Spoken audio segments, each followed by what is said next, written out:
Hey, Grey Couch family, this is Stanley. And Otito. And we're excited, uber excited to come to you this new month with a new series. And it's a series we're thinking of enhancing your marriage dynamics and really just probing more into communication and connection. There's something that Tony Robbins normally says that successful people really ask better questions. And so we're going to borrow from that and ask you, what type of marriage do you have? Or do you think you have, right? Because I feel like sometimes we may think one thing and then in Find out reality it's something find else. out that there's something else. So Stanley and I, or Bro Stanley and I, in trying to ask better questions of ourselves and our relationship, we took a marriage survey on our way to some sort of certification, and we found out some things about ourselves that we knew, but more things that we thought we knew, but we didn't. Really didn't. So one of the areas that they asked was in the context of chores, who did what. So it's like you kind of say what you do more and what your partner does more. Right, and we were very okay on many of the things, and it was also which one your mother or father used to do, kind of like what you in saw your them own, do. in your own house, what they modeled. We were okay on many one of them, but when it came to chores, it was like, why are you saying you are the only one who does chores? Are you like, is everything all right? He felt like he was the only one doing the chores, and I felt like, I didn't even say I said both of us, right? That's so true. I balanced it out. So I now said, what kind of chores? And he said, oh, the cars. I'm like, the cars? It was hilarious. I was like, now I see why they sometimes say that men can be in a different zone. I'm like, have you ever taken my car to the mechanic before? Yeah. In my defense, I have. And I've filled up my whole vision. I thought I was doing it all the time. Okay. But anyway, what we're talking about, that's essentially what type of marriage do you have or do you think of? It's kind of like you are here on a map type thing. Where are you at right now? Or where do you think you are? Yes. And if you go there and you like where you are, hey, great. You know. Yeah. And if you continue look at it, to nurture it, right? Continue to nurture it. If you don't like where you are, great also, because these are steps that you can take. To where you want to get to where you want to be. So in all our research and all the things we've been finding out as we're doing all of this marriage education work, is there are actually 5 types of marriage, right, in that sense. And the first one is traditional. I think this is the one that we all have, or we all think we've seen modeled, right? So in this case, the male is the breadwinner, the female is the homemaker roles. Not necessarily that she stays at home, but she does more of the work in the house, right? This is generally viewed as the most stable. In some of the studies we saw, it said that this particular traditional type has the lowest divorce rates because everybody kind of knew what they were supposed to do. But it didn't mean that they were the most happy, right? The fact is, for you to be happy with this kind of arrangement, everyone has to be okay with doing their individual roles. You know that there's some people who love being mothers, they love staying at home, like they just love it, right? So to take them out of that role, there's going to be a role mismatch, right? So you're happy in your role, you feel respected by the other party, you respect each partner for their contributions, right? So that's the traditional one. Yeah, and also that you feel respected for what you bring to the table and that. The other one is your, I guess, pursuer-distancer type marriage. And the research that was done, the 80% of Western marriages fell into this. And typically you have the woman as the pursuer. She's the one that wants to ask the questions, engage, discuss issues. And then you have the man who is more the withdrawn. I don't want to talk. Stonewalling, right? That's basically defensive. We don't want to talk about it. We want, we want to maintain the status quo, as it were. Yeah. We feel challenged and things like that. So avoiding confrontation, because you think if I avoid it, the person is going to stop talking about it, right? So there's that dynamic back and forth. Now, again, what typically happens is that the pursuer keeps on pursuing, and then she gets fed up with the with the quiet response and always being tagged as a naga. And is that a word? Naga. Naga for nagging anyway. Anyway. Sounds like some other word. Yeah. Anyway. And now withdraws. Right? And then the man now gets afraid of the cold response and now wants to push it back. You may have seen this one where people are like, I'm done, right? The woman says, and then I'm the done. man now starts trying to try to this fix it. Particular type had the highest divorce rate. Yep. Yeah. The other one is like a cohesive marriage where you are balancing togetherness and separateness, right? This is kind of the one we've been talking about. In other words, you're differentiated, right? Yeah.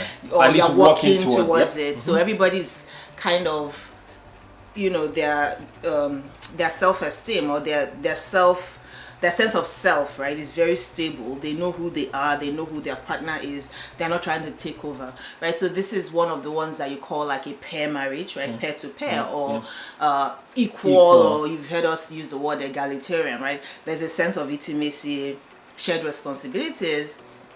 And typically when you have built this kind of marriage or you've worked towards this, the marriage now functions as a refuge, right? Yeah. For people to return to. There's renewal, there's support, there's affection and companionship, which is, we've done the survey when we did, some of our webinars, and people said that is the main reason why they get married, right?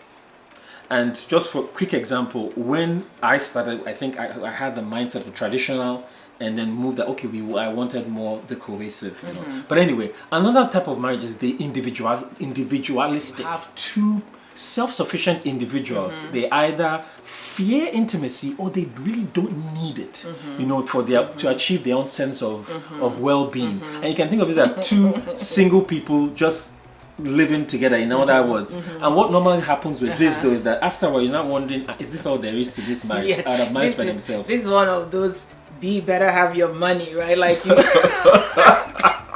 you better have your own money. You are just in this relationship to be a Mr. or to be a Mrs. or whatever dynamic you have there, but basically everybody's just doing their own thing. Roommates living together, but they're okay with the arrangement. And then you have the drama driven.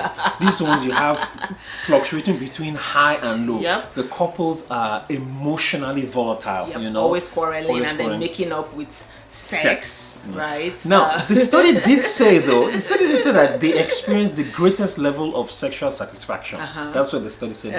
But what often happens is that one partner now decides that, listen, the wahala is not worth the passion, and they're like, I'm out. Exactly. So, I mean, again, right, the idea here is to think about what we're talking about and say, what kind of marriage are you in, right? Because if your partner feels like you're in a pair marriage and you feel like you want a traditional marriage and you want to talk about it, you want to say, this is, because what typically happens is that we assume a lot. I think that assumption thing is just one of the biggest drivers of conflict and misunderstood feelings and all of that kind of thing. Because like Stan had said, I guess he wanted to get into a traditional marriage, right? And it's funny because I was modeled a traditional marriage, right? My mother was, a teacher, she was home, right, in that sense. I should go to work and come back, so it was, everybody knew what each person was doing. But when I started to grow up and I guess got exposed because part of this is what you call acculturation. Like you're thinking, okay, I like this, right? I like this different bits and I want it. And I was thinking, okay, if we're going to be here in this country, right, I'd like to self-actualize in terms of career, in terms of work. So I would like a more egalitarian or equal marriage, right? That's what I would say. However, if somebody were to come into this house, they'll probably think, nah, you're lying, because I'm still the one who cooks, I'm still the one who does those traditional, gender roles, while some people are still the one that takes the car. Take the car once in 15 years of marriage, but hey, we're not going to, talk about that. But you see, so again, it's between the two, right? But see, I think he understands that I cook because I like to cook. And I'm I not eat. cooking And I because eat I have to cook. So there's that understanding of this person is doing this out of, you know, the love, right, for the game, as it were, and so that thing is benefiting everybody in the in the house. So what are you about to say? I'm only saying that I eat because I'm forced to eat. I'm just kidding. I'm just kidding. But so talk these ideas over with your significant other. Heck, I mean, watch it again with them and see where you guys fall. Talk about it again. If you're happy where you are, there are hybrids. There's no one that's better than the other. I would say.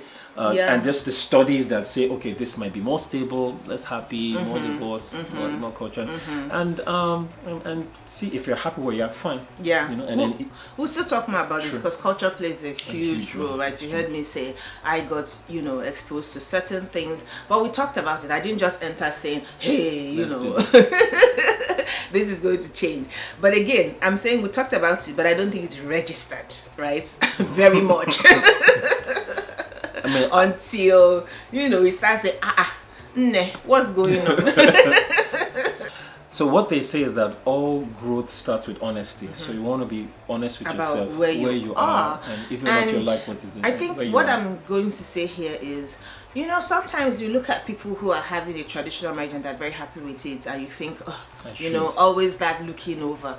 But the idea here is, what kind would you like, right, between you and your spouse? And I don't want to say I agree on it, but just, I guess, be content, right, to say, this is what I think we have, and let's work to optimize it, right? Let's work in a way where, you know, each person feels valued for what they're doing. Because even with the traditional one, right, remember we said the partner, everybody feels respected and valued. Because typically what happens is, I don't know if you've heard about that concept of emotional labor, right? The woman is working, she's doing everything, she's still carrying all the things in the house, and so there's a bit of imbalance, right? And that's typically what causes frustration for the ones that lean towards the traditional side, especially in the Western world, right? Because again, we're from Nigeria. In Nigeria, you may have people who are taking some of those domestic responsibilities, right, away from you, and so then the dynamics and the context there becomes different. So the only thing I would want to add is that try it out, and I don't think you are stuck with one. If you kick the tires and you and your spouse are like, hey, this is not working for the person, try another out, you know. And it's hard though, because this is something that is kind of like role based. Each person settles into their roles, but it's just the way that, you know, we see this marriage journeys. At some point you begin to see things could be better, right? They're already great, but they could also be better, and so you then start to examine. Or if you're feeling like this thing is not working, right, in this sense, then you want to now have conversations about that and say, hey, the society or the environment or work or whatever season of life I'm in now is not necessarily allowing me to, you know, fit into this role fully, right? Can we come to a place where we agree on how we can support each other through this season, and then, you know, you can work back towards whatever it is that you desire. Yeah. So well, that's all we have for you for this week. Don't forget to like, share and subscribe, and we'll see you next week. Bye for now.